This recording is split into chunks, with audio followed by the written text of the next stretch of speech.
இன்றைக்கி வந்து dinner date mini vlog தாங்க பார்க்க போகிறோம். ஊர்லேருந்து என் மாமியார், நாத்தனார் பொண்ணு எல்லாருமே வந்திருக்காங்க. ஸோ அவங்க கூட வந்து நம்ம இன்றைக்கி டின்னர் தாங்க போக போகிறோம். நாங்கள் வந்து ரெஸ்டாரண்ட் என்னென்னு பார்த்தீங்கன்னா, லிட்டில் இண்டியான்ற இந்த ரெஸ்டாரண்ட் தாங்க வந்திருந்தோம். இங்கே வந்து ஃபுட்டு வந்து நல்லாவே இருக்குங்க. நாங்கள் ரெகுலராக வர ரெஸ்டாரண்ட் தான். ஆம்பியன்ஸுமே வந்து இந்த ஹோட்டலில் வந்து நல்லாவே இருக்குங்க. வந்த உடனே வந்து நான் இந்த ஃபோட்டோ தாங்க பார்த்தேன். கிழிஞ்ச ட்ரெஸ்ஸோட வந்து ஒரு குட்டி பையன் வந்து கையில் ஃப்ளாக் வச்சுட்டு இருக்கிறத பார்க்கும்போது ரொம்பவே அட்மைராக இருந்ததுங்க. ஏன்னா வந்து நம்ம கரண்ட் சுச்சுவேஷன் வந்து இந்தியா பாகிஸ்தான் வார் பற்றி தாங்க சொல்லிகிட்ருக்கேன்.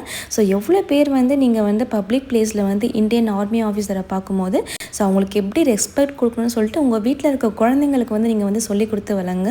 அவங்கள நேரில் பார்க்கும்போது நம்மளால் முடிஞ்ச ஒரு சின்ன தேங்க்ஸ் சொன்னாலே போதுங்க. அவங்களுக்கு வந்து அவ்வளோ ஹாப்பியாக இருக்குங்க. ஸோ நீங்கள் எவ்வளோ பேர் வந்து இது மாதிரி வந்து இந்தியன் ஆஃபீஸரை பப்ளிக்கில் பார்க்கும்போது நீங்கள் எப்படி ரியாக்ட் பண்ணுவீங்கன்னு சொல்லிட்டு எனக்கு கமெண்ட்டில் சொல்லுங்கள். ஸோ ரொம்ப நாள் கழித்து வந்து எங்கள் ஃபேமிலி கூட வந்து இது மாதிரி வந்து டின்னர் சாப்பிட்டது வந்து எங்களுக்கு ரொம்பவே ஹாப்பியாக இருந்ததுங்க. ஸோ தாயரா பாப்பா வந்து மோஸ்ட்லி எங்கள் கூடவே இல்லை.